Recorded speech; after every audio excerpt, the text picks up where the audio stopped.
Hey everybody, and welcome back to another edition of Chippa in the third person, my video log, video blog, whatever you want to call it.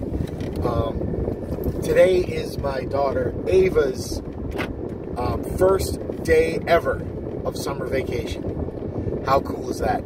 She actually got accepted into the summer program in July, so she's only got about a little less than a month off. And then she goes back to school for a month. But it's great because she's going to continue all of her her PT, OT, and speech services that she was getting throughout the year. So we're really excited about that. So for the first time I have a kid celebrating their first day of summer vacation. That is absolutely the most wild thing in the world. Since this is Friday, it's Father's Day weekend. I love being a father. Father's Day is a wonderful thing for me. It does make me think about my dad, though, so I'll be missing him a lot. We called my grandfather Chip, and, for the longest time, my outlook on my dad with how rough things were for him, and how some poor decisions he made later in his life. I had always hoped when I was younger, I couldn't wait for my kids to call him Chip. Right? That's just, like a name that means a lot. But at a time I had thought maybe he hadn't earned that, so that's your grandfather, I would say. But we started telling my daughter Ava, this was Granddad Chip, and because I miss him, and I wish he got to see his grandkids. And his boat that I have on my property was his, so we would tell my daughter, that's Grandpa Chip's boat. And we would tell her that before she didn't talk much, and she was telling my wife one day, looking out the window, hey mommy, look, I want to go outside and play on Granddad Chip's boat.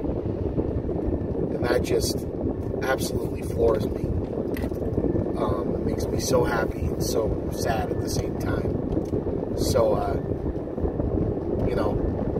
just happy Father's Day to everybody out there. Whether, you're celebrating with dads, or you're a dad, or your dads are here, or if they've gone somewhere else, or if they're just not with us anymore.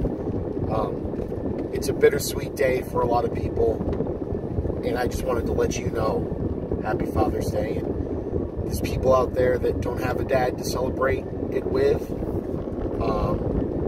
or your dad doesn't accept you, or something for some reason. You have a dad here, so hugs from this dad.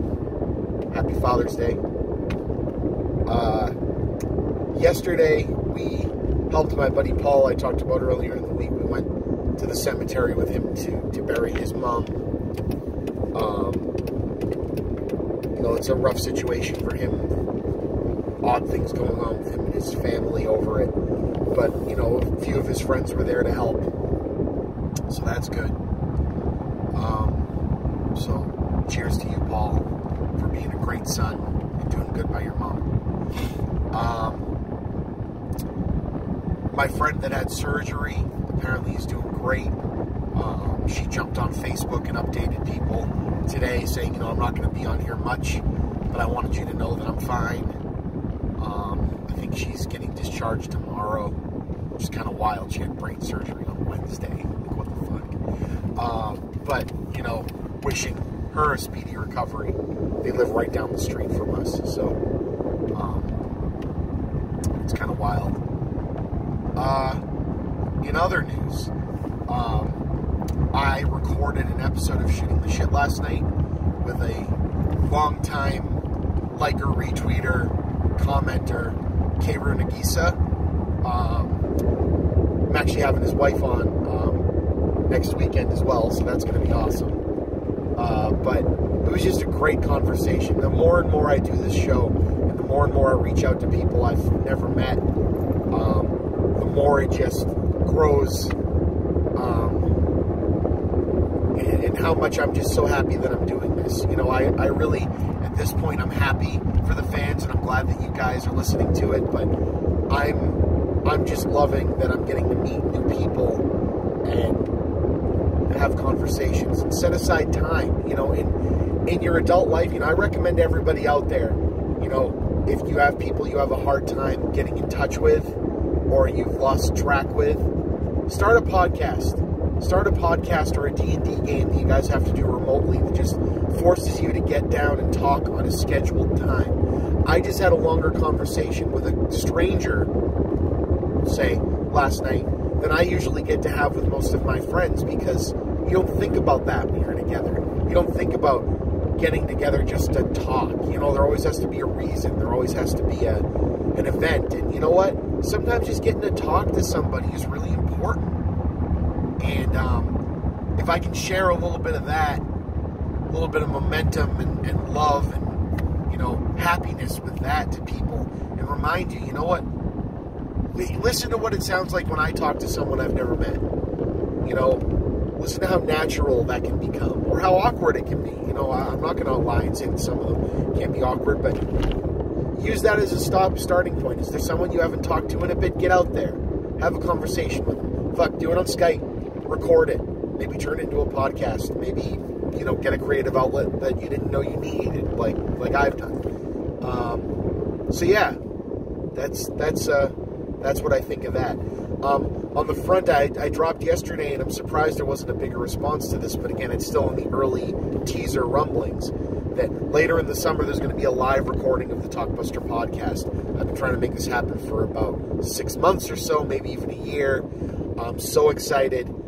I just passed over some advertisements and a advertisement video to the venue for the event planner there, who's going to check it and finally verify that we have the date 100% locked in, and then they're going to start getting the rollout for tickets and things.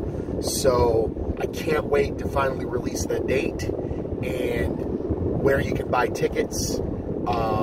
It's going to be absolutely friggin' wild, and I can't wait to bring this to you guys. And I can't wait to, see if it becomes something more, So, more on that as it comes.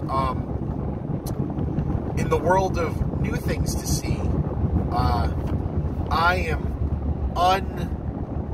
unbelievably excited now that I have seen the Dr. Sleep trailer.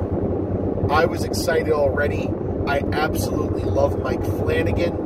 I don't know if you guys have ever seen any films by Mike Flanagan, but Oculus, Absentia, I'm going to forget some of them, Hush, and The Haunting of Hill House, which is just a friggin' masterwork, in my opinion. And Gerald's Game, the Stephen King adaptation. This guy has been chosen, or has been working on an adaptation of Dr. Sleep.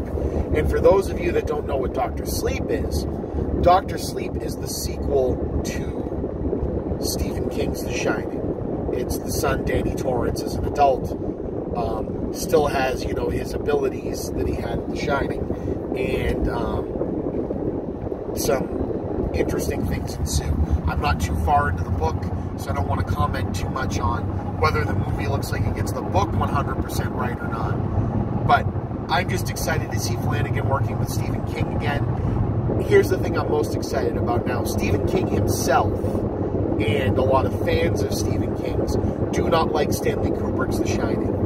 I'm on the opposite side of the coin of that. I think The Shining, the book, is friggin' great, and I think the movie The Shining is friggin' great. It's very different.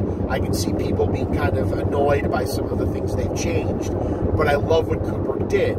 Now, the book Dr. Sleep, from what I've heard, has ties in with The Shining, in that it's, another story involving Danny Torrance, but it ties into Stephen King's Shining book.